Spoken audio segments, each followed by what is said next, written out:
tema que el mundo empresarial no puede ignorar y para quienes trabajan o aspiran a trabajar en el ámbito legal corporativo es absolutamente clave. Me presento, mi nombre es Andrea Pérez, yo voy a ser su host el día de hoy, yo soy parte del equipo de alumni de la Universidad Continental y es un gusto enorme compartir este espacio con ustedes en esta charla especializada El nuevo estándar del compliance en contrataciones con el Estado.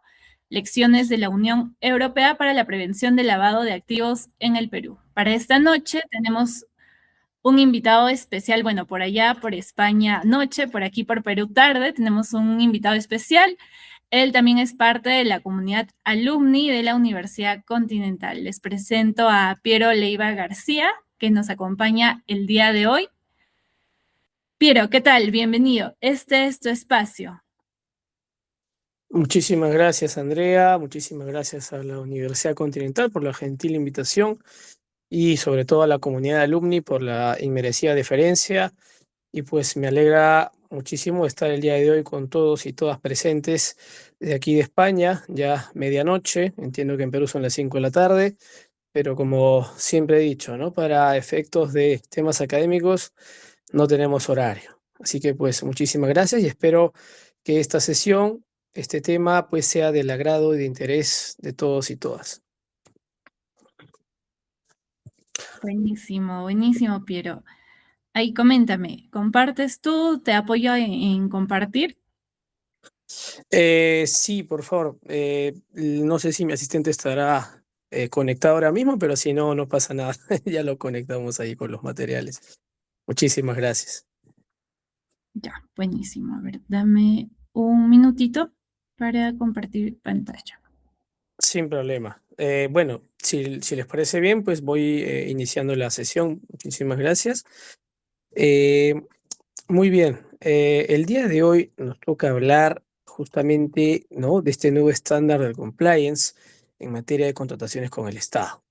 De hecho, esto tiene una sinergia muy interesante, ¿no? La prevención de la lucha contra el lavado de activos, y esto viene en perfecta sinergia no solamente desde el mercado o en todo caso la legislación nacional, sino también desde la legislación internacional, en este caso la Unión Europea. Em, Estamos, y con esto quiero iniciar, definitivamente estamos ante el fin, yo considero esto, ante el fin de una era, ¿no? Digamos, de la inocencia corporativa, si queremos verlo así. Eh, lo que pasa es que durante décadas las empresas en el Perú y en el mundo han operado, como ustedes saben, bajo la premisa, bajo la idea de que el derecho penal era pues un asunto de individuos, personas naturales, físicas, y no de empresas, no de organizaciones.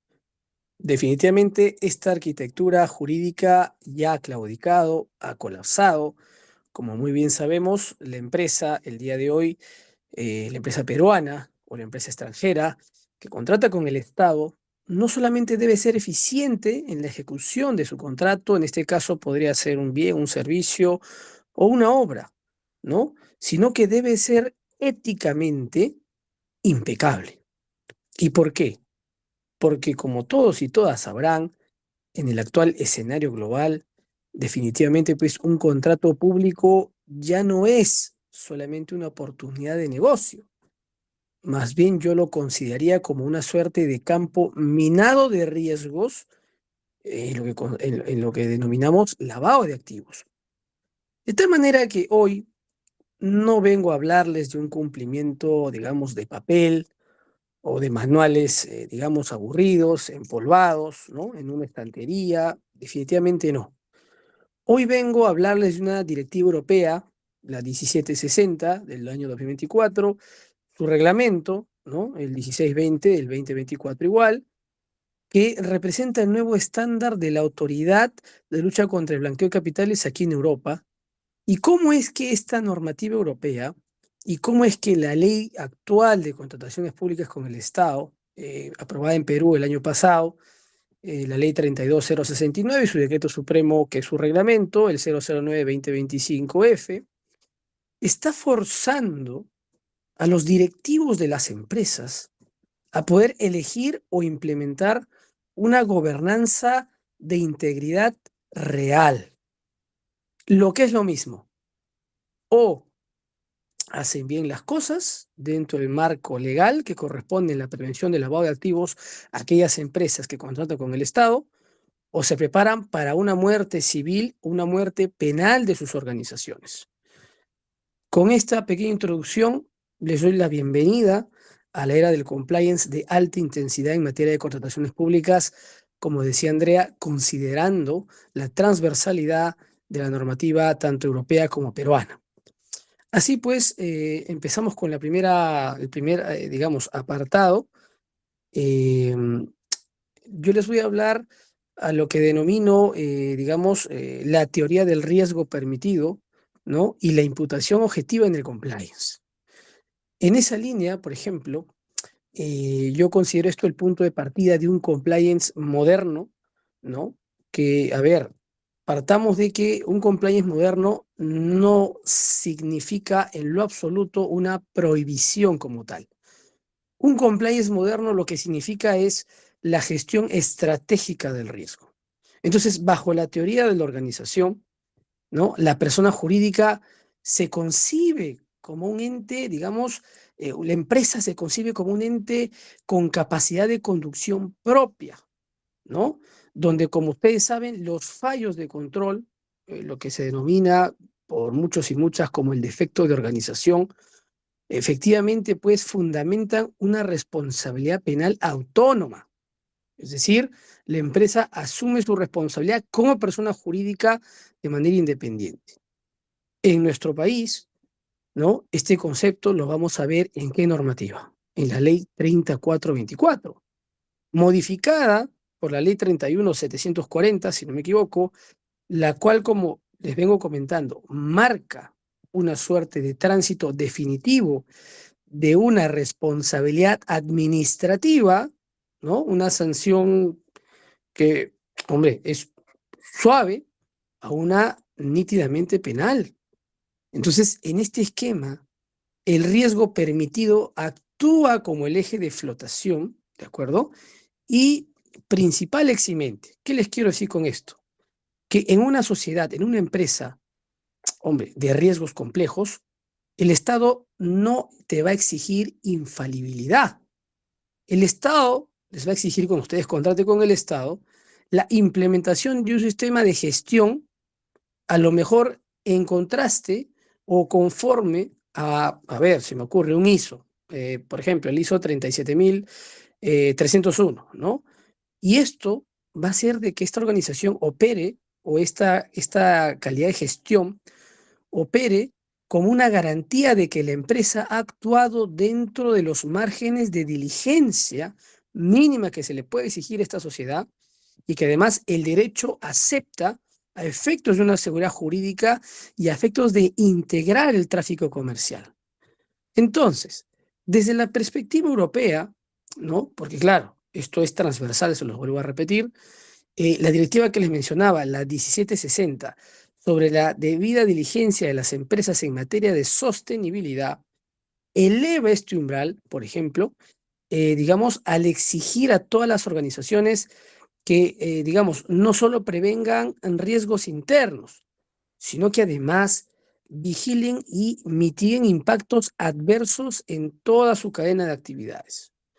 Ustedes habrán escuchado, bueno, los que aquí presentes, a lo mejor hay algún colega abogado, eh, a ver, yo no soy penalista por si acaso, pero en el ABC del derecho conocemos a Klaus Roxin, conocemos a Gunther Jakob, ¿no? Y estos dos, digamos, juristas, filósofos del derecho, pues han debatido extensamente sobre la imputación objetiva. Pero es verdad que en la dogmática actual, por ejemplo, el profesor Jesús María Silva Sánchez, ¿no? Donde, a ver, vamos a encontrar, ¿no? La justificación del cumplimiento como una norma de cuidado que está perfectamente objetivizada. ¿Y con esto qué les quiero decir? Pues les quiero decir que el cumplimiento se convierte, digamos, en una gramática de gobernanza, en un pilar fundamental para la gobernanza. Y esto, en consonancia, por ejemplo, con la ISO que les mencionaba, la 37301, ya no es pues para una empresa o para una organización un estándar opcional, sino yo más bien lo denominaría como una suerte de parámetro técnico jurídico. ¿Por qué? Porque este parámetro va a definir si una empresa contratante con el Estado, fíjense que yo estoy matizando lavado de activos con contrataciones con el Estado, ¿no es cierto? Entonces, este parámetro nos va a permitir definir si una empresa contratante con el Estado ha superado o no el umbral de riesgo permitido, ¿no es cierto? Y además, asumiendo una posición de garante sobre su propia estructura. Ahora, ¿qué nos enseña la práctica? Porque la teoría nos suena muy bien, o a lo mejor muy densa, pero en la práctica judicial, tanto a nivel de Europa como también a nivel del Perú, la jurisprudencia, que no es otra cosa que la emisión de las sentencias, ha consolidado un criterio de autorresponsabilidad al respecto. Así por decirlo menos, el Tribunal de Justicia de la Unión Europea, que es el órgano judicial de la Unión Europea, porque como ustedes saben, la Unión Europea es como una suerte de federación integrada por 27 países, el cual tiene un Parlamento Europeo, el cual tiene una Comisión Europea que funge de ejecutivo y, por supuesto, un Tribunal de Justicia, que es el Poder Judicial a nivel de la Unión Europea, por así decirlo. Entonces, ¿qué nos ha dicho este Tribunal de Justicia de la Unión Europea? Nos ha dicho, a ver, por ejemplo, en el asunto 311/2018, si no me equivoco, ha precisado a los 27 países de la Unión Europea que efectivamente la responsabilidad de las empresas, de las organizaciones, definitivamente debe estar vinculada a una situación en específica, vinculada a la capacidad real de control. Fíjense lo que nos dice el Tribunal de Justicia de la Unión Europea.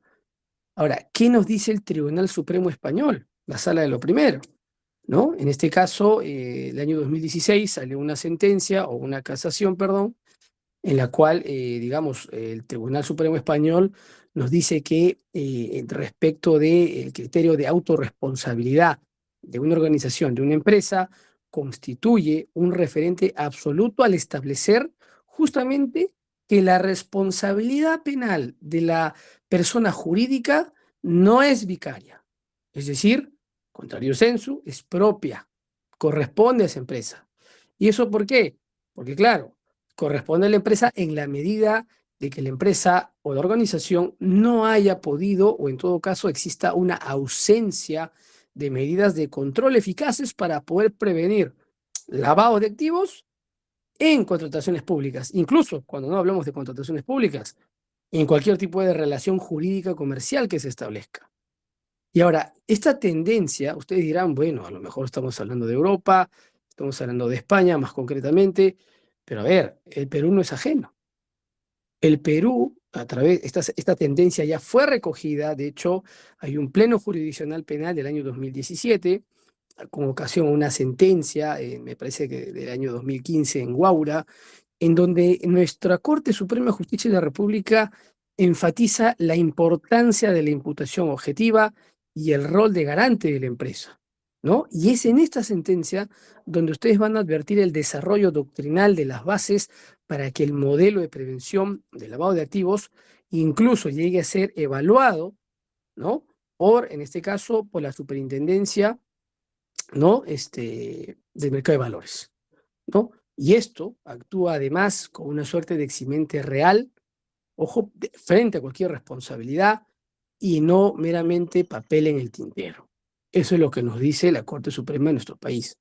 Ahora, definitivamente, a los que están aquí presentes, que fungen de consultores o de estrategas jurídicos, les digo que la gobernanza de una empresa, ¿no? La gobernanza en este caso de integridad, yo lo considero, y a lo mejor habrán discrepancias, no es un costo de transacción, por si acaso, y tampoco va a suponer un obstáculo burocrático. Yo opino, y lo traslado al público en general, que en realidad la gobernanza de integridad no es otra cosa, sino más que una verdadera garantía de inmunidad jurídica, de eximente de responsabilidad. En pocas palabras, eh, es una herramienta que va a permitir a la empresa operar en procesos de selección pública, ya sea de baja o alta complejidad, con la finalidad o con la seguridad de que ante la materialización de un riesgo elevado de activos o corrupción, entonces la organización, la empresa, va a poseer un blindaje estrictamente necesario para no ser sancionada por actos individuales, ¿no? Desviados. Y cuando digo actos individuales desviados, hago alusión a sus propios integrantes, ¿no? A ustedes dirán, a ver, a lo mejor usted nos podría ejemplificar algo. Pues claro que sí. Por ejemplo, una constructora, ejemplo clásico del Perú, porque en el Perú yo me he dado cuenta, estos años que llevo aquí en Europa, me he dado cuenta que para muchas de las autoridades de nuestro país, decir desarrollo es sinónimo de obra, pero no necesariamente es así. Pero bueno, viéndonos al caso en concreto, supongamos que una constructora implementa un canal de denuncias y unos protocolos de debida diligencia bajo el estándar de la ISO que les comentaba, que es la 3731. Entonces, imaginemos que dentro de esta empresa constructora, un gerente de proyecto intenta, ¿no? Porque los gerentes de proyectos en constructoras son básicos, entonces este gerente de proyecto intenta sobornar a un perito estatal, supongamos para poder, o a un funcionario de la institución pública a la cual estén licitando, para poder agilizar una valorización que, como hablamos de obras, es una valorización millonaria. Entonces, dentro de la empresa, al tener este tipo de control, este tipo de protocolos de debida diligencia, de prevención, entonces el sistema de monitoreo de la empresa va a detectar la anomalía en tiempo real. Entonces, la empresa, la organización, activando estos protocolos, va a denunciar el hecho efectivamente ante el Ministerio Público y va a sancionar internamente a su directivo. Entonces, la empresa, al demostrar que operó dentro de este riesgo permitivo, con un modelo, digamos, eficaz, frente a la investigación, esta empresa se exime de responsabilidad penal desde la arista que ustedes lo vean. ¿Por qué? Porque, claro, se va a evidenciar que el delito fue producto de un atentado contra la organización y no un defecto de control de la misma. Ese es un punto fundamental que debemos nosotros, en mi modesta opinión, internalizar. Y es por eso que este primer apartado hablamos pues de la teoría de riesgo permitido y de la imputación objetiva en el compliance. ¿De acuerdo? Y ahora, dicho esto, me gustaría pasar con ustedes a un estándar muy interesante que también comprende la temática del día de hoy, y tenemos que hablar de la transparencia y el beneficiario final, ¿no? Hay un reglamento, como les decía, de la Unión Europea, el 1624 de 2024, y esto es muy interesante. ¿Por qué? Porque en el año 2024, luego de la pandemia, la Unión Europea eh, marcó, por decirlo menos, un hito disruptivo en la arquitectura financiera global. Recuerden ustedes que la Unión Europea es la tercera mayor economía del mundo, detrás de Estados Unidos y China, ¿no? Entonces, se implementó un mecanismo legal y esto se implementó con la entrada en vigor del reglamento que les comentaba, el 1624/2024. Para los que un poquito se familiarizan, como no, con el tema de la normativa europea, les comento, las disposiciones, o en todo caso las directivas, son normas dispositivas que emite el Parlamento Europeo y que son traspuestas por obligación a los 27 miembros de la Unión Europea. De tal manera que, por ejemplo, si yo soy España y el Parlamento Europeo emite una directiva, yo tengo el plazo de 2 años para que esa directiva de la Unión Europea se pueda perfectamente internalizar en la normativa interna de mi país. Que pasan 2 años y el Congreso de España no lo traspuso, no lo internalizó, no generó una normativa al respecto, pues se entiende que es aplicable directamente, se transpone directamente, porque así lo establece el Tratado de Funcionamiento de la Unión Europea, firmado en Lisboa el año 2007. Esto es una directiva. Cuando hablamos de un reglamento, el reglamento es emitido también, en este caso por la Comisión Europea, y es de aplicación directa. No necesita ningún tipo de técnica, mecanismo legislativo para su transposición. Entonces, en este caso, respecto de la transparencia del beneficiario final, hablamos de un reglamento del año 2024 y la operatividad de la Autoridad de Control de Blanqueo de Capitales de la Unión Europea. Ya, esta normativa fue fundamental y marcó efectivamente un marco legal potentísimo en la Unión Europea, porque, digamos, muchos de los especialistas en lavado de activos no solamente llaman a este reglamento como una suerte de redefinición en la lucha contra el blanqueo de capitales, sino que expandió y recogió el concepto de beneficiario final. Y esto lo que hizo fue establecer, digamos, umbrales de control más estrictos, ¿no? Y que además superan la visión tradicional de la normativa europea, en la cual se establecían umbrales como, por ejemplo, el 25% de acciones y derechos de una empresa. Y ahora se los voy a explicar, no se preocupen. Lo que quiero que me entiendan es que bajo este nuevo estándar de esta normativa europea, eh, la transparencia de la empresa es el prerequisito, ¿no? Sine qua non, en este caso, la transparencia es un pilar fundamental de la legalidad. ¿Por qué? Porque ya no basta, según el nuevo reglamento, ya no basta con saber, digamos, quién posee las acciones de la empresa o quién ejerce la influencia dominante o el control, digamos, efectivo de los medios. No, no me basta solamente eso. Ojo con eso.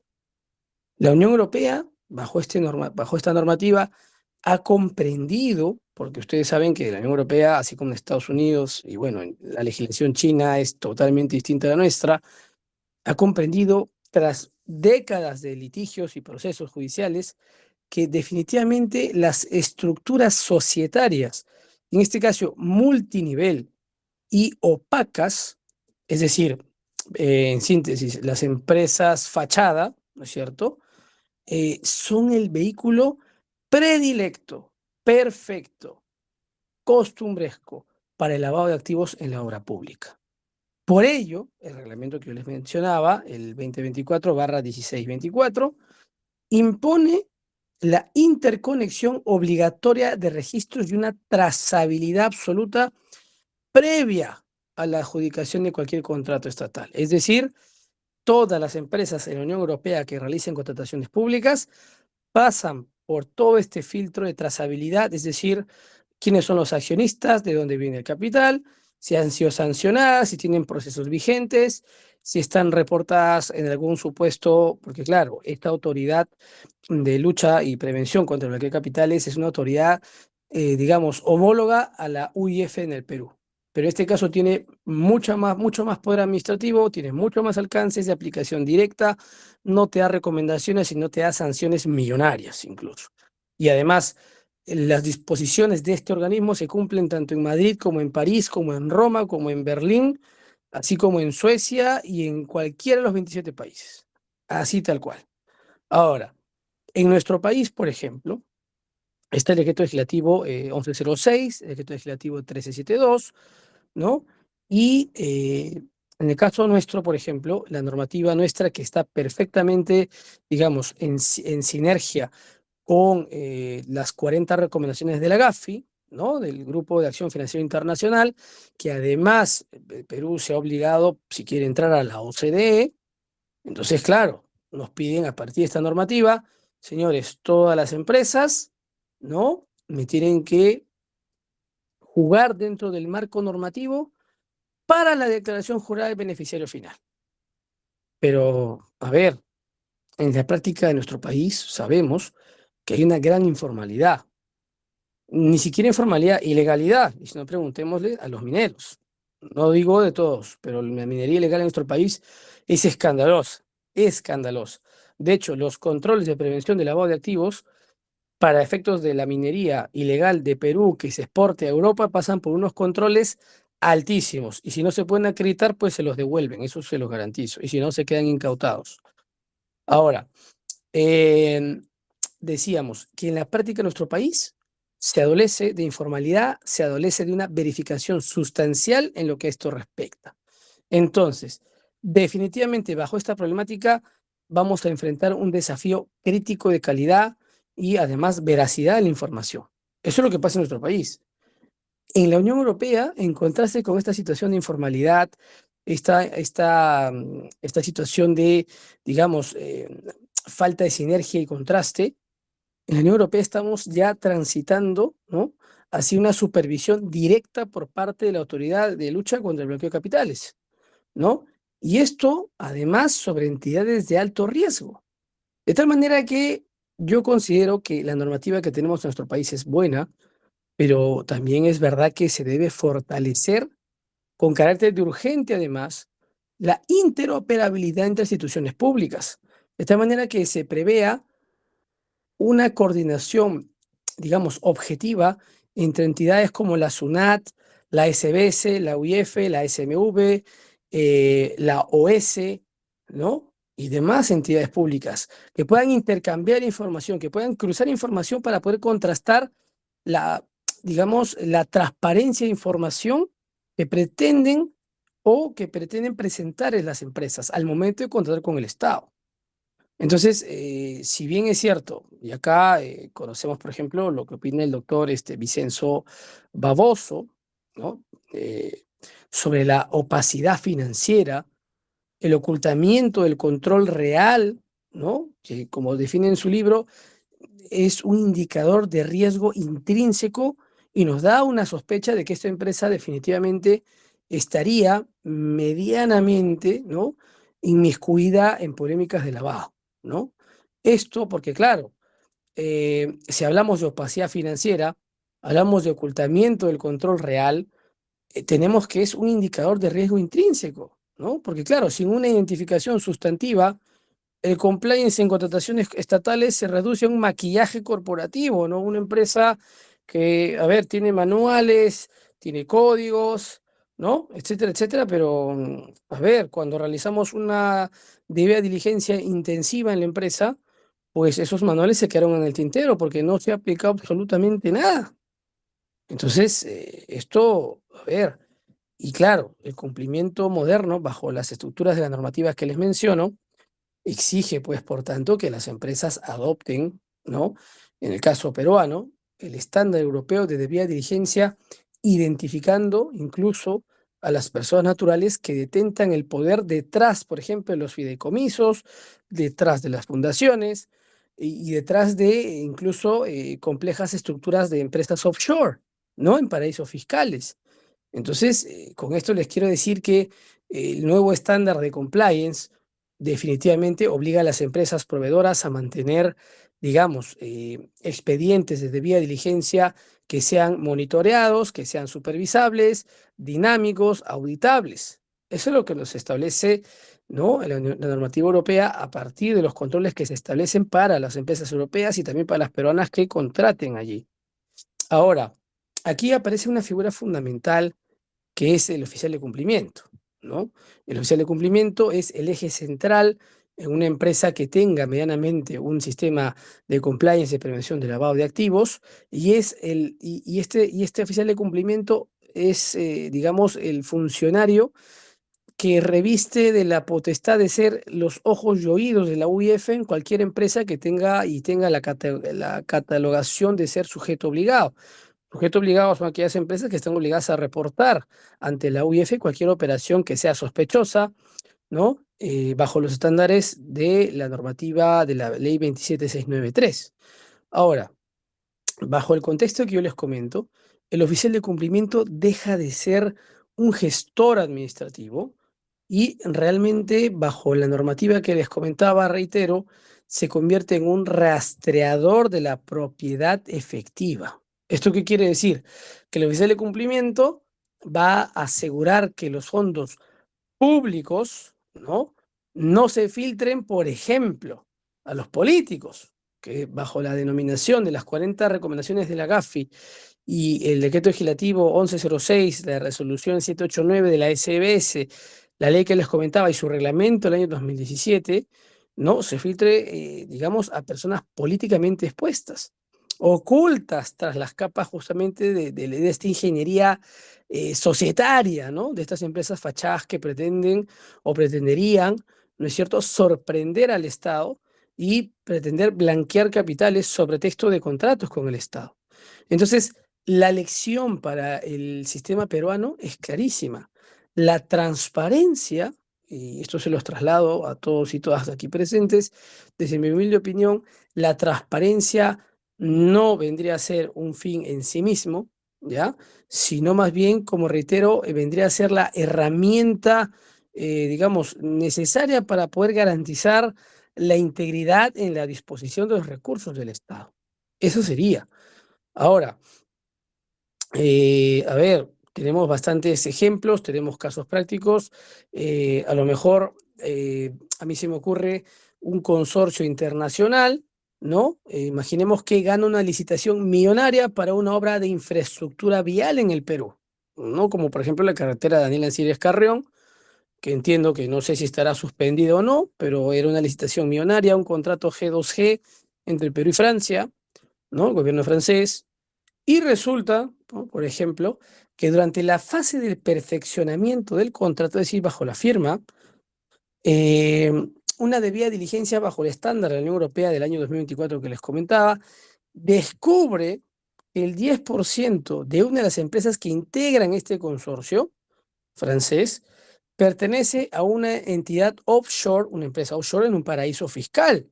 Cuando hablamos de paraíso fiscal, hablamos de países que no tienen ningún tipo de control frente al tipo de lavado de activos, frente al blanqueo de capitales, no tienen ningún compliance de nada. Y allí, por ejemplo, tenemos a las Islas Caimán, tenemos a las Bahamas, en Europa tenemos a Andorra, tenemos a Mónaco, Gibraltar mismo, ¿no? Entonces, claro, y luego de realizar este compliance, se advierte de que el beneficiario final es en realidad, digamos, o sea, el beneficiario final, hablo de que quien está detrás de todas las capas de ingeniería empresarial y finalmente quien es el que va a disfrutar del dinero, de la utilidad del dinero. A ver, ¿quién está detrás? ¿Quién es el que va a recibir, digamos, el grueso como beneficiario de la empresa?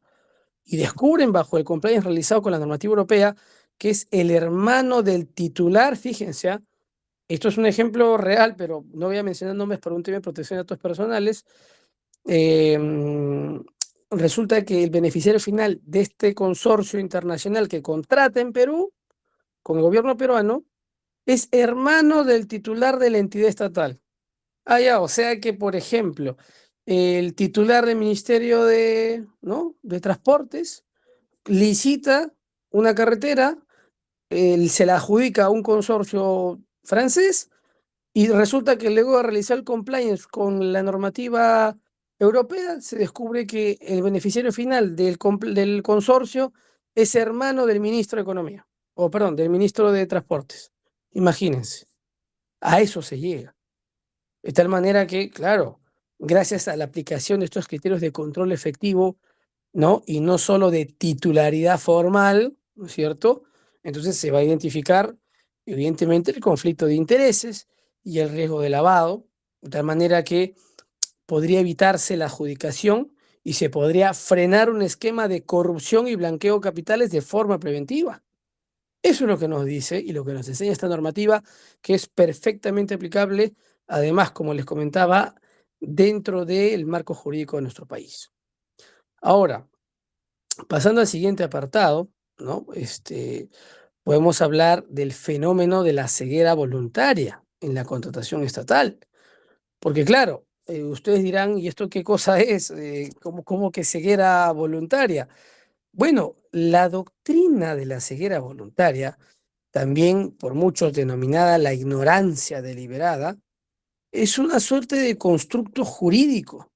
¿Y esto qué cosa es? Bueno, esta ceguera voluntaria permite, ¿no? Es definida como, digamos, este constructo jurídico que permite, digamos, equiparar el desconocimiento intencional, ¿no? Pero este desconocimiento intencional de hechos sospechosos, ¿no?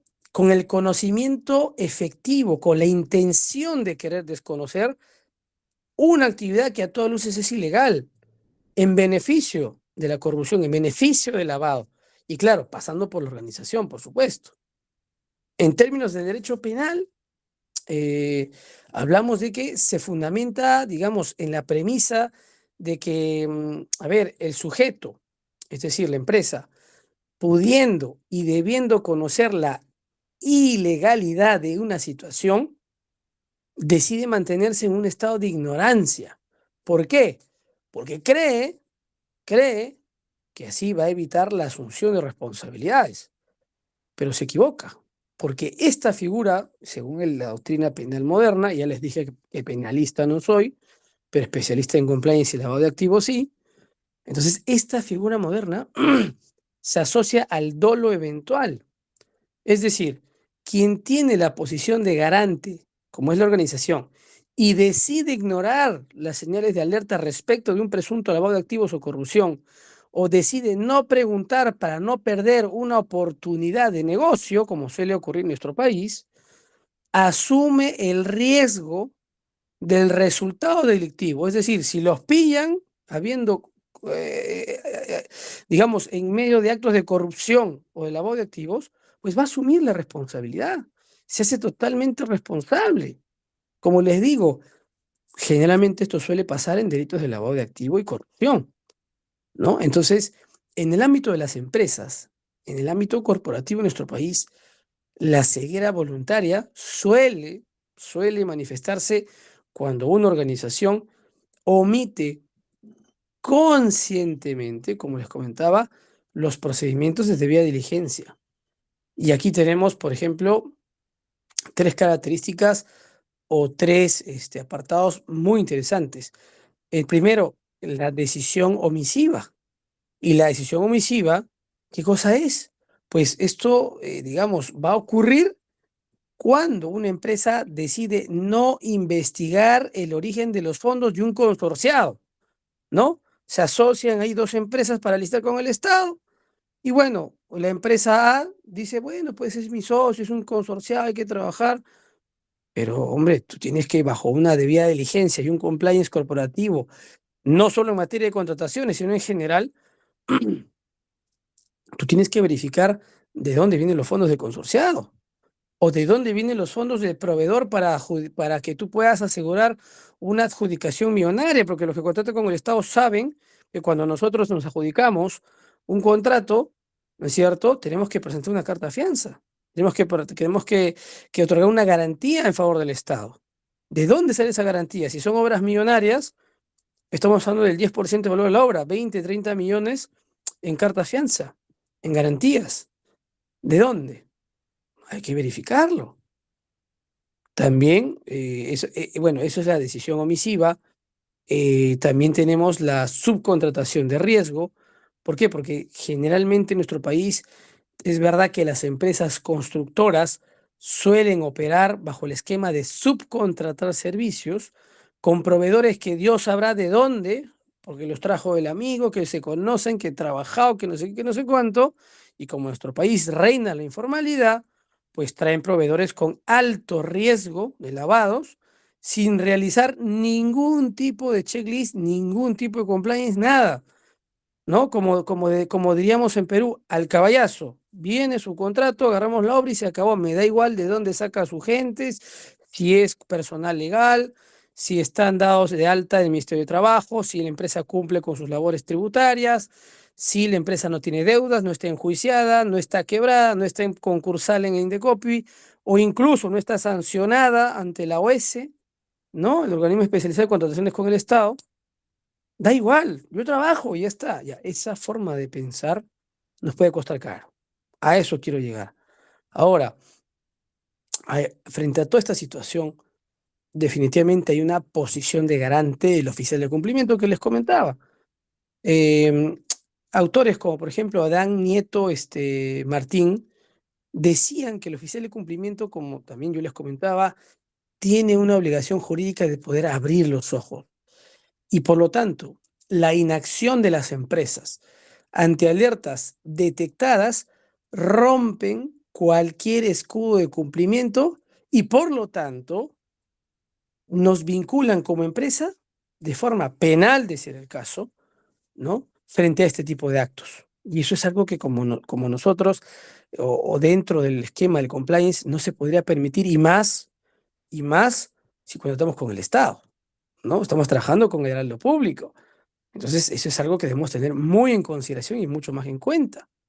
Ahora, dentro de esto, reitero, la relevancia de la ley penal en nuestro país, de que, ¿no? Y esto se sujeta a lo que les comentaba hace un momento cuando decía que las empresas no quieren saber, ¿no? Se hacen de las vista gorda, ¿no?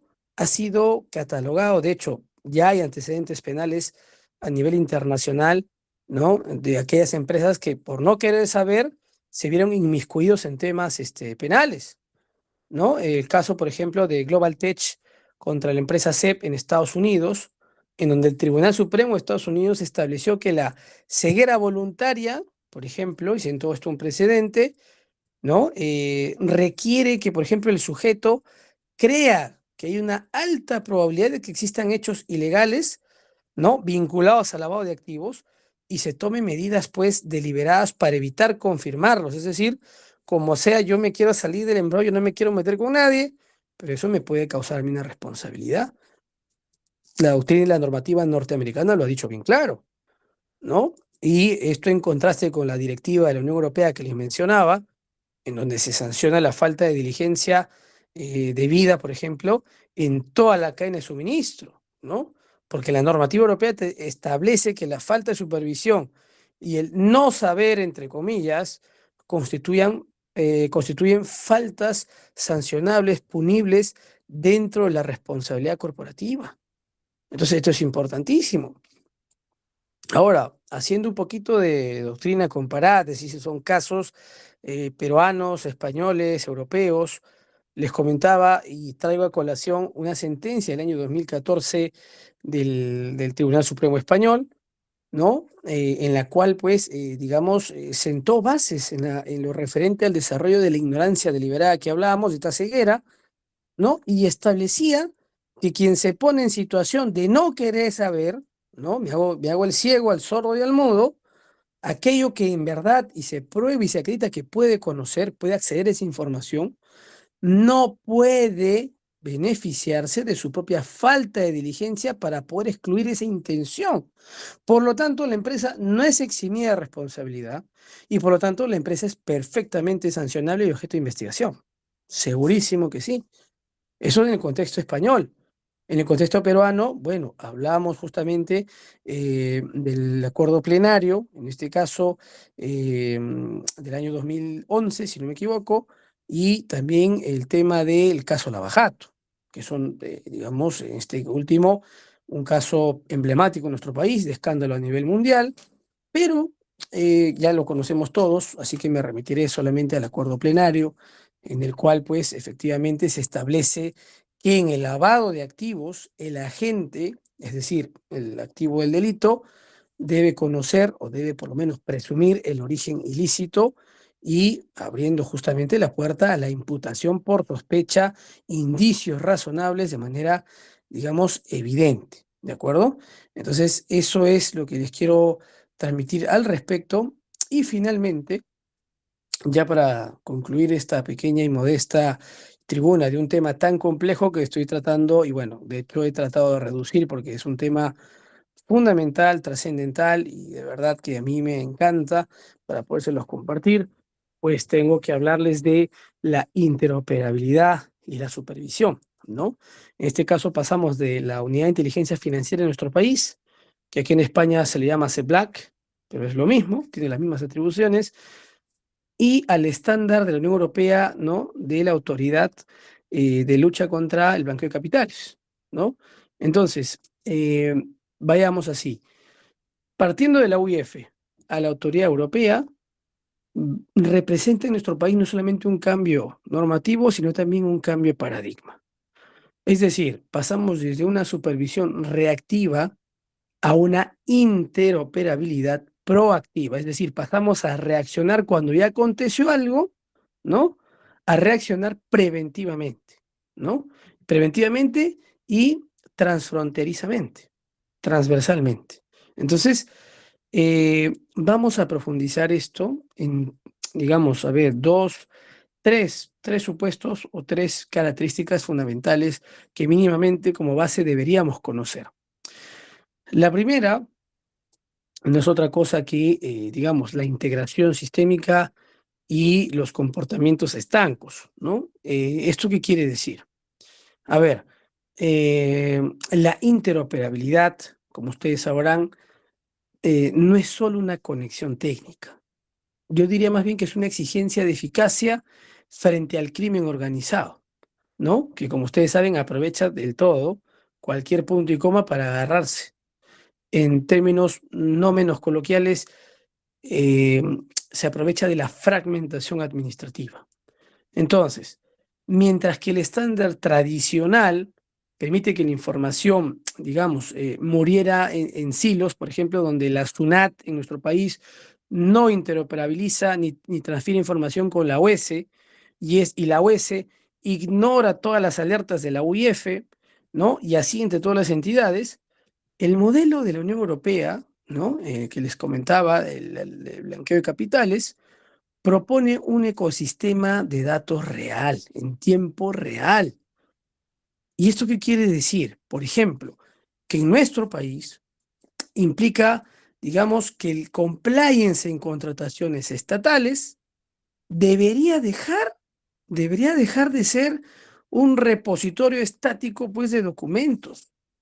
¿Para qué? Para convertirse en un, digamos, en un nodo activo de la norma internacional en prevención de lavado. Por ejemplo, y esto es del día a día en Perú, que no es que me lo estoy inventando porque, a ver, les digo, un ejemplo crítico lo observamos en las licitaciones de obras públicas, porque, por ejemplo, si una empresa reporta un incremento patrimonial no justificado en sus estados financieros ante la SUNAT, bajo lo que yo les pregunto, este dato debería o no debería disparar alerta, por ejemplo, ante el Registro Nacional de Proveedores o ante la OES. Por supuesto que debería, porque el Estado debe enterarse con quién está contratando y cómo es que esa empresa con la que está contratando no puede justificar ese aumento desproporcional de sus ingresos, de estados financieros, frente a la actividad y las ventas que dice que tiene. Y esto, justamente, claro, este dato, como les digo, debería disparar una alerta automática ante la OES, ante el Registro Nacional de Proveedores. ¿Por qué? Porque si ocurriera esto, se impediría pues una zona, digamos, nublosa, una zona de sombra, y, porque claro, impediríamos que acontezca esto, impediríamos que una empresa se adjudique, ¿no?, contratos con el Estado, siendo que esta empresa pues es una empresa fachada, es una empresa lavadora de dinero, ¿no? Con flujos de capital presuntamente o casi seguro que son ilegales. Y eso pasa todos los días en el Perú. Y si no, preguntémosle a la Contraloría General de la República, ¿no? Creo que los ejemplos sobran, sobre todo en nuestra región y en nuestra provincia y en nuestro distrito al respecto. Entonces, esta es una situación real. Ahora, es verdad que el Poder Judicial, a través de sus sentencias, denominadas jurisprudencia, que son los pronunciamientos judiciales a través de las sentencias, ha comenzado ya desde la época de pandemia, muy tarde, pero bueno, es un intento, digamos, ha comenzado a derribar los muros de la reserva absoluta, ¿no? En favor del interés público y la transparencia financiera. Esto en contra de las organizaciones. Del mismo modo, el Tribunal Constitucional, ¿no?, en un proceso de inconstitucionalidad, dejó sentado que el derecho a la reserva financiera o a la intimidad financiera, ojo, con todos y todas aquí presentes, no es un derecho absoluto cuando cumple una característica. Esta característica es cuando colisiona con el deber del Estado, ¿no es cierto?, de combatir el lavado de activos y la evasión tributaria. Ahí se quiebra el tema de la reserva financiera. Entonces, la jurisprudencia del Tribunal Constitucional y de la Corte Suprema, desde mi humilde opinión, no son otra cosa que puentes jurídicos hacia el estándar europeo, que permiten y persiguen llegar a ese nivel. ¿Por qué?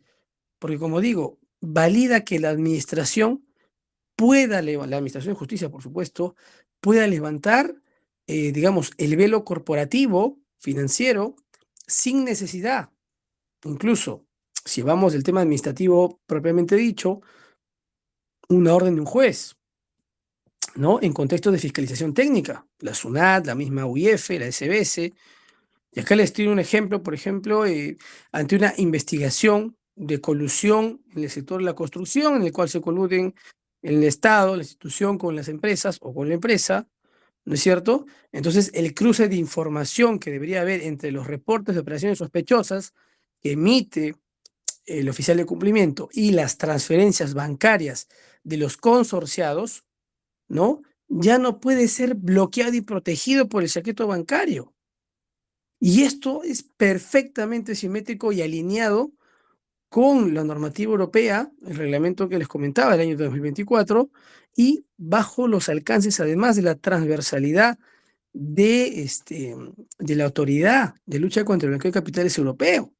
De tal manera que, como ustedes estarán viendo, aquí se puede, digamos, advertir una optimización de la transparencia en estos temas, en esas transacciones, en estas contrataciones estatales, que representan, como les vengo diciendo desde hace unos minutos, la piedra angular de la integridad en un mercado muy potente y que brinda además y que se busca por sobre todo la seguridad jurídica, ¿no? Porque claro, ningún empresario va a invertir en un país que no le ofrece seguridad jurídica, al menos no en estos esquemas.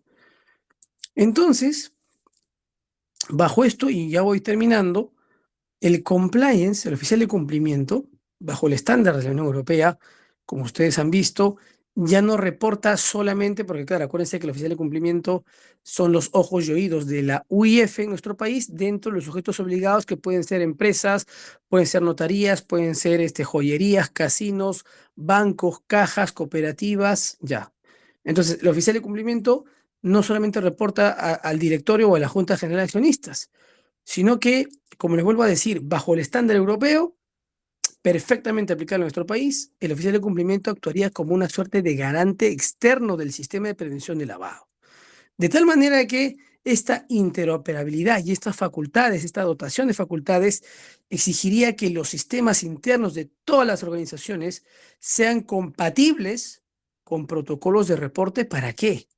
Para poder evitar un arbitraje regulatorio, es decir, buscar jurisdicciones, países, regiones con una supervisión de prevención de lavado muy modestas, muy simplificadas, muy débiles. Y claro, ustedes dirán, a ver, un ejemplo, pues ahí vamos. Digamos, si un proveedor peruano, ¿no? De una multinacional europea no puede demostrar la trazabilidad de sus fondos, ¿no? Bajo los estándares que les comentaba de la Unión Europea, entonces el riesgo de contagio legal se va a volver de inmediato. ¿Esto qué quiere decir? Que la supervisión transfronteriza al respecto del ejemplo, pues va a implicar que una infracción detectada en Lima podría tener repercusiones directas en la calificación de riesgo de la empresa, por ejemplo, en Bruselas, en Bélgica, tranquilamente. O como en Madrid en España, o como en París en Francia, o como en Lisboa en Portugal. Y esto, señores y señoras, consolida una red de seguridad donde el cumplimiento corporativo es el sensor primario en la red global contra el crimen, en este caso, lavado de activos, que es un crimen financiero. ¿De acuerdo? Ahora bien, ya para terminar, pasamos me parece ya al último apartado, en lo que corresponde pues al talón de Aquiles del compliance, que no es otra cosa que la responsabilidad de los consorcios. Porque como les decía hace unos minutos, la responsabilidad en consorcios representa un desafío dogmático de primer orden, en mi modesta opinión jurídica. ¿Por qué? Porque fractura la autonomía de la voluntad. ¿Por qué? Porque, claro, fractura la autonomía de la voluntad para imponer un régimen de corresponsabilidad punitiva y preventiva basado en la vigilancia recíproca. ¿Y esto qué cosa es? Bueno, ahora lo vamos a ver. Por ejemplo, hablamos de la contaminación por adyacencia y la ubicuidad del riesgo. A lo mejor los que no son abogados lo van a ver muy denso esta parte, pero se los voy a tratar de simplificar. En el desarrollo del derecho penal del siglo XXI, y les mencionaba hace unos minutos autores como por ejemplo a Jesús María Silva Sánchez, han subrayado la expansión de lo que ustedes conocen seguramente como derecho penal económico, ¿de acuerdo? Y esta especialidad exige que las personas jurídicas, las empresas, las organizaciones, asuman la posición de garante no solamente sobre sus propios empleados, sino sobre todos sus aliados estratégicos, sobre sus stakeholders, en síntesis. Ahora, en los consorcios que ustedes conocen, definitivamente la inexistencia de personalidad jurídica propia no solamente no constituye un blindaje, sino por el contrario, la doctrina que les explicaba de la ceguera, ¿no? Ampliamente desarrollada incluso por el derecho de Estados Unidos, que es el anglosajón, y el derecho de Reino Unido, que también es el anglosajón, y que es recogido en la Unión Europea y perfectamente aplicado en los casos que le mencionaba en el Tribunal Español, ¿no? ¿Qué nos dice? Nos sugiere que la omisión, por ejemplo, en la auditoría del socio, de uno de los socios de la empresa, constituye una infracción del deber objetivo de cuidado. Entonces ustedes dirán, pero a ver, ¿esto qué cosa es? Bueno, eh, esto es que se sostiene que el compliance en estructuras asociativas de una empresa, un consorcio, debe pues operar bajo un esquema de debida diligencia en cascada. ¿Qué es esto? Ahí voy, donde la matriz o el socio líder de este consorcio asuman la responsabilidad por los riesgos de corrupción, por los riesgos de lavado de activos, introducidos por su partner, por su asociado, por su socio en el consorcio. Entonces, en este escenario, como les vengo planteando, el cumplimiento deja de ser pues un protocolo interno. ¿Para qué? Para convertirse en una cláusula de validez del negocio jurídico, la seguridad jurídica, el contrato, del pacto consorcial, ¿no? Ojo, contrario sensu, es decir, si no lo hacemos, un pacto consorcial sin mecanismos de auditoría cruzada, sin compliance, es un negocio de alto riesgo jurídico que va a comprometer la responsabilidad administrativa de todos sus integrantes, ojo, bajo la premisa de que la organización colectiva es la que genera el peligro penalmente relevante en lo que consideramos el tema de lavado de activos en contrataciones con el Estado. Ahora bien, ya para concluir, podría decirles que, digamos, hay una suerte de análisis comparativo que me gustaría hacer de la responsabilidad objetiva recogida en nuestro país, en la normativa peruana que les comentaba, y la directiva de la Unión Europea. ¿Por qué? Porque esta divergencia entre el modelo peruano y el europeo radica, con todos y todas presentes, en la intensidad de la presunción de responsabilidad. ¿Esto qué es? Que, por ejemplo, en el Perú, la jurisprudencia del Tribunal de la OS, ¿no es cierto?, el organismo encargado de las contrataciones con el Estado, consolidada en sus distintas resoluciones, ha establecido un criterio muy interesante. Lo que nos dice el Tribunal de la OS, antes OCE, nos decía que se ha establecido un criterio de responsabilidad solidaria casi absoluta en sede administrativa. Es decir, la infracción de un consorciado, es decir, la unión de dos o más empresas, digamos, infecta inmediatamente a las demás.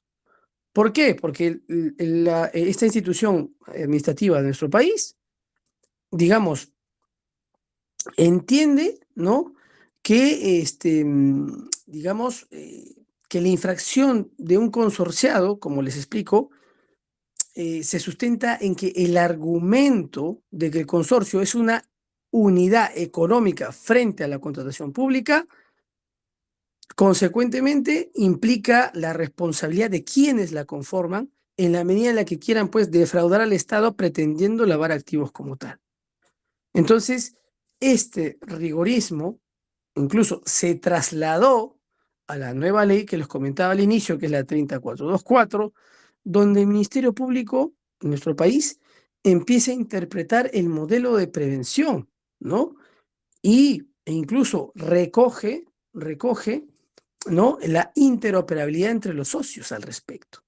Y esto lo hace muy bien porque esta ley 30424 contrasta perfectamente con la directiva que les mencionaba, la 1640-2024, ¿no? La directiva antilavado de la Unión Europea y la doctrina europea de la debida diligencia en sostenibilidad al respecto, porque como ustedes saben, y les vuelvo a mencionar, plantean, digamos, una responsabilidad agregada, una responsabilidad proporcional al respecto.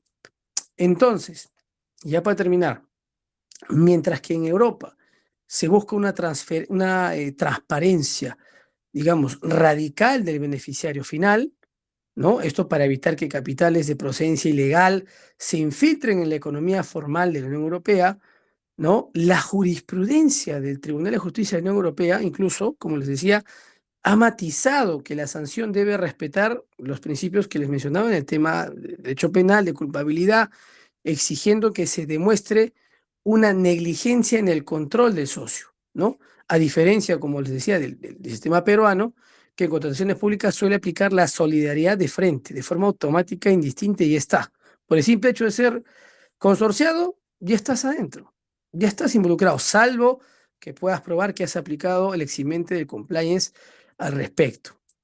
Y como, bueno, como punto final ya con el tema de las conclusiones, eh, la primera que quisiera compartir con ustedes es que la arquitectura jurídica contemporánea en nuestro país, como la Unión Europea, con las normativas que les he tratado de mencionar y he tratado de sintetizar, pues han consolidado el tránsito hacia una responsabilidad, digamos, autónoma de la persona jurídica, y esto se sostiene en el fundamento de que la sanción ya no es un acto de un individuo, sino un defecto de la organización, o en todo caso la ausencia de una cultura de integridad real, ¿no?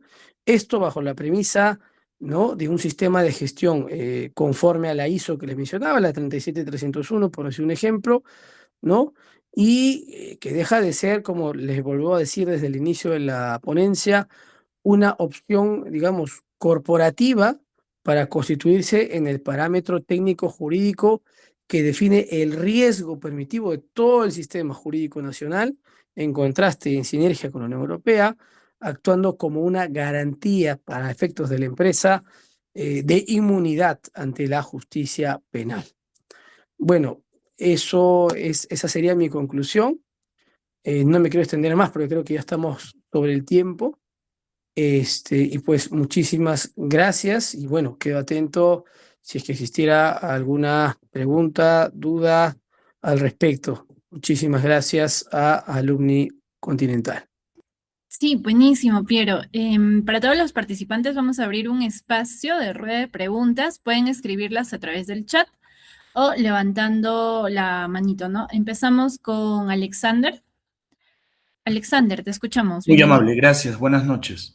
Doctor, ¿cómo está? Buenas noches. Disculpe, para no ahondar mucho, entiendo que hay muchas preguntas también, agradeciendo su clase. Entre los principales desafíos y a veces las normativas actuales que tenemos en el Perú, que si bien es cierto con estas leyes es todavía minúsculo, ¿qué recomendación o cómo podríamos nosotros, como abogados en este caso, iniciar un programa de cumplimiento normativo a empresas para garantizar la efectividad de dicho programa, ¿no? O sea, más allá de los requisitos formales, hablando de, por ejemplo, las 40 recomendaciones del GAFI, la legislación comparada de la OCE con la Unión Europea, ¿no? Sino los aspectos básicos, los cimientos que tendríamos que tener en cuenta para iniciar un programa de compliance desde cero para una empresa. Gracias.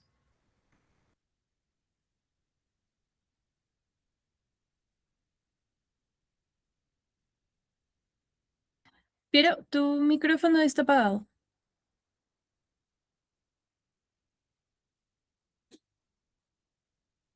Sigue apagado. Por ahí me parece que tenemos alguna dificultad técnica. Ahora sí, no sé Ahora si se me sí. escucha. Sí, ahora sí. Perdonen, ¿eh? Muy bien. Muchísimas gracias por la pregunta. Con el colega que nos ha preguntado, bueno, que nos ha trasladado el cuestionamiento. Bien, desde mi punto de vista, en el contexto de nuestro país, la implementación de un modelo de prevención, ¿no? O compliance corporativo en general, como les decía, ha venido evolucionando desde la implementación, bueno, de la ley 3424, ha venido evolucionando, digamos, significativamente, ¿no? Y sus recientes actualizaciones, incluso en sinergia con la ley de contrataciones con el Estado. Ahora, es verdad que hay que partir de que muchas empresas creen que basta, bueno, en nuestro país, porque en nuestro país la informalidad reina, hay que decirlo. Y como bien lo dijo el colega, hay muchas empresas en nuestro país que basta o que creen que basta con tener un manual, un código, ¿no? Ya está, ya cumplieron. Es que no es así. Lo que para mí, en mi opinión, al respecto, falta para que esto sea real y para que sea efectivo, para que se complete pues lo básico, ¿no? Por ejemplo, es el compromiso, miren, entre otras cosas. Lo primero, el compromiso real de la alta dirección. ¿Por qué? Porque en nuestro país, reitero, el error más común es tratar al compliance como un gasto administrativo, como un check para licitar al Estado, ¿no? Papel, ya. Pero no, a ver, lo que falta es que el directorio, la gerencia general, la Junta General de Accionistas, asuma una responsabilidad activa. Porque no basta con firmar un documento, se debe asignar presupuesto, autonomía e independencia para efectos del compliance en lavado de activos al oficial de cumplimiento, ¿no? El oficial de cumplimiento sin independencia va a tornar a la empresa en un lavadero, va a tornar a la empresa en una organización evidentemente vulnerable al respecto.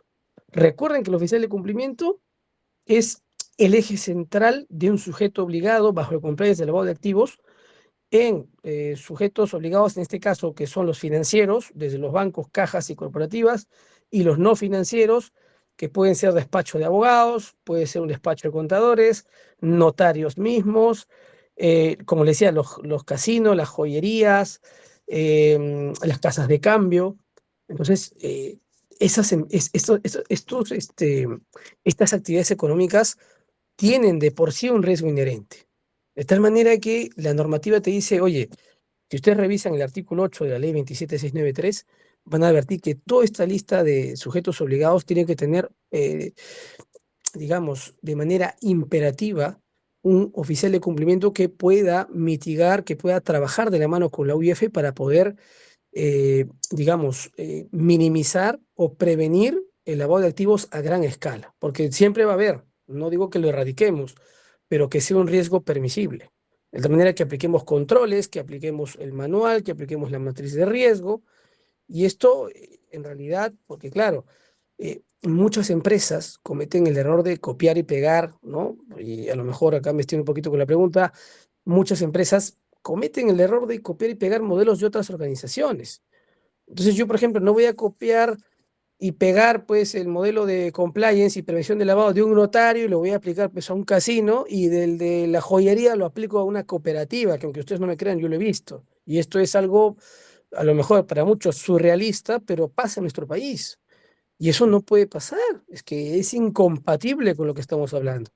De tal manera que em, a este ejemplo, ¿no? Lo que faltaría desde mi óptica es un análisis técnico, legal, que identifique dónde están los riesgos específicos según cada sector, cada, digamos, retail de negocio, ¿no? Porque claro, una constructora tiene riesgos muy distintos, ¿no? En interacción con funcionarios públicos, y si no, preguntémosle, por ejemplo, a la cantidad de procesos judiciales que tienen los gobernadores regionales y sus funcionarios a nivel nacional, ¿no es cierto?, frente a una empresa de construcción, ¿no? Entonces, si un mapa de riesgo es real, por más que tenga un manual, un código, un oficial de cumplimiento y una matriz de riesgos, pues no me va a servir de nada. Yo considero que además, aunque la ley exige un canal, la práctica peruana, pues todavía estamos con una cultura de temor a las represalias, ¿no? Ojo que el oficial de cumplimiento es una persona que además debe tener la idoneidad y el expertise para el cargo, una formación especializada en contrataciones con el Estado, o perdón, en el sistema de prevención de lavado de activos, y debe estar adscrito e inscrito a la SBS. A través de la UIF uno se inscribe cumpliendo los requisitos de ley, una persona que no ha estado sentenciada, que no tiene ningún tipo de deudas, no está en Infocorp, ¿no? Y cosas por el estilo, ¿no? Entonces, y además, ojo, y yo como empresa, por ejemplo, yo no le puedo decir a mi proveedor o a mi cliente, a ver, pásate con mi oficial de cumplimiento para que mi oficial de cumplimiento pues te haga un compliance. En principio porque nadie tiene por qué saber quién es el oficial de cumplimiento. Y tampoco el cliente o el proveedor de la empresa se les tiene que alertar que el oficial de cumplimiento les va a hacer un reporte porque no me calzan su sistema financiero, ¿no? Sus estados financieros, no me calza el dinero que me está aportando, no se me justifica de dónde está comprando todo este tonelaje, ¿no? De materiales para la construcción.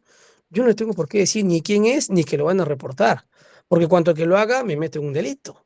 Eso está totalmente prohibido. De hecho, el oficial de cumplimiento se maneja con la designación de códigos ante el SBS. Solamente sabe quién es el oficial de cumplimiento la alta dirección de la empresa.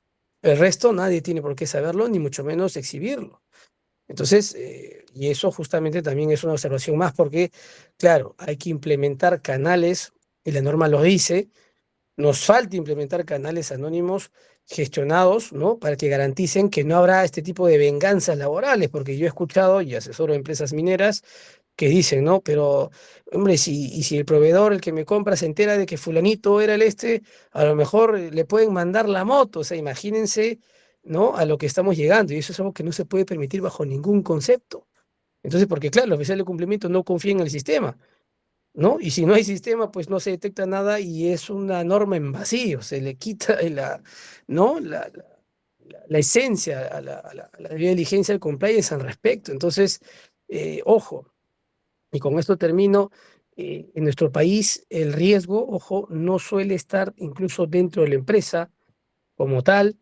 También el riesgo se traslada a sus socios, como decía, a sus proveedores, a los agentes. Entonces, mínimamente también implementar protocolos para poder conocer quiénes son realmente los proveedores, los clientes, ¿no? Ustedes saben que hay una política nacional en el Perú contra el lavado de activos al 2030, que es perfectamente aplicada al tema de contrataciones con el Estado, donde nos hablan de la trazabilidad del dinero, donde nos hablan de la identificación del beneficiario final, o sea, quién es finalmente al que yo enriquezco, ¿no? Como dicen en el dicho, nadie sabe para quién trabaja. Bueno, pero en este caso tenemos que saber para quién trabajo y para quién va el dinero, ¿no? Entonces, esto es obligatorio para que la empresa no sea usada como una fachada o como una lavadora de dinero, por así decirlo. E incluso esto es perfectamente integrable a los procesos de ventas al sector público en el sistema de prevención. ¿Por qué? Porque o sea, ya no se trata solamente de evitar que no se paguen sobornos, ¿no?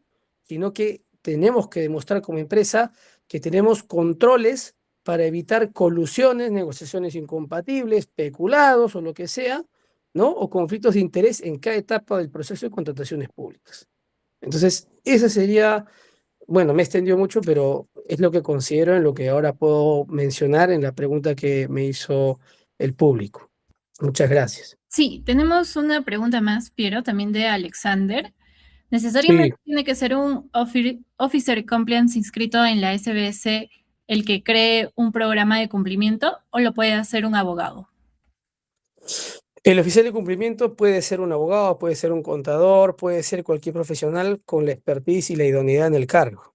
O sea, la norma te dice, me da igual la profesión que tengas, siempre y cuando tengas la expertise, la idoneidad, ¿no? La solvencia moral y ética y estés inscrito sí o sí, porque acuérdense que el oficial de cumplimiento es designado a través de una resolución de la propia SBS, UIF, ¿no?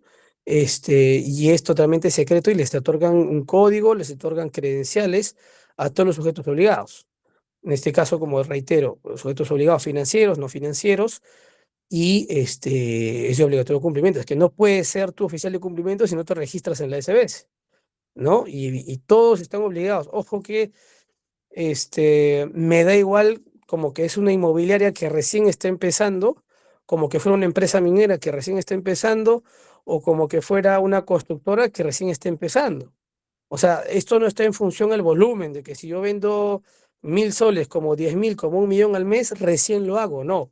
Desde el momento en que la empresa ya existe y nace con la inscripción en registros públicos, que ustedes lo conocen, desde ese momento yo estoy obligado a tener un oficial de cumplimiento, que me trabaje en sinergia con la UIF y que me implemente este compliance en materia de lavados para hacer eficiente mi empresa frente a consorcios que yo podría, ¿no? Estratégicamente aliarme para adjudicarme una obra con el Estado o algún servicio o algún bien con el Estado y venderle al Estado transparencia, venderle eficacia, venderle trazabilidad, venderle confianza y generar en nuestro mercado nacional, que está muy deteriorado, ¿no?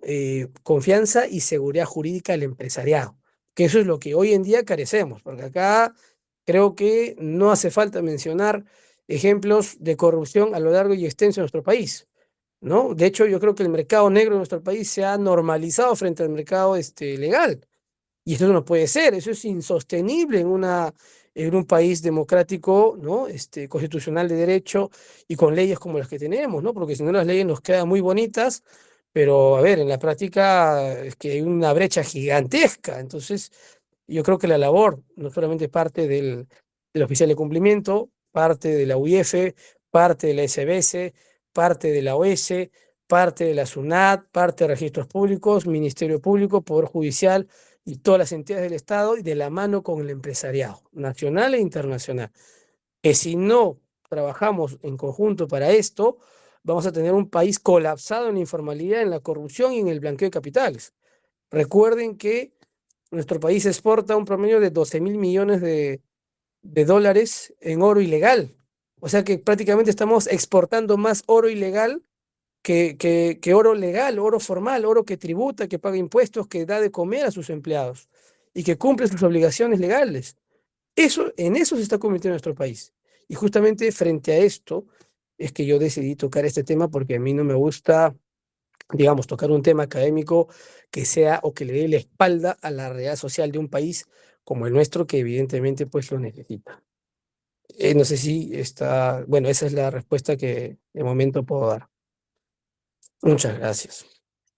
Buenísimo, buenísimo, Piero. Bien, llegamos al final. Piero, muchísimas gracias por tu tiempo, tu disposición y por traer hasta aquí todo lo que has construido al otro lado del mundo, por allá en España. Estoy segura de que más de uno se va con una visión completamente distinta sobre el compliance y sobre toda tu trayectoria compartida. Antes de cerrar, sí les pido a todo el público que rellenen el formulario que acabamos de enviar por el chat. A través de él vamos a revisar su asistencia y recuerden que participando en 3 charlas alumni van a recibir una constancia de participación. Así que eso es todo por hoy. Muchas gracias nuevamente, Piero. Muchas gracias a todos los que están conectados por invertir su tarde-noche en seguir creciendo y fortaleciendo su perfil profesional. Ha sido un placer ser su host esta noche. Muchísimas gracias, Andrea. Muchísimas gracias, alumni de la Universidad Continental. Y bueno, conmigo será hasta otra oportunidad seguramente. Pues un gran abrazo hasta Perú. Muy buena tarde con todos y todas. Gracias, gracias, Piero. Que tengan una feliz tarde a todos. Buenas noches.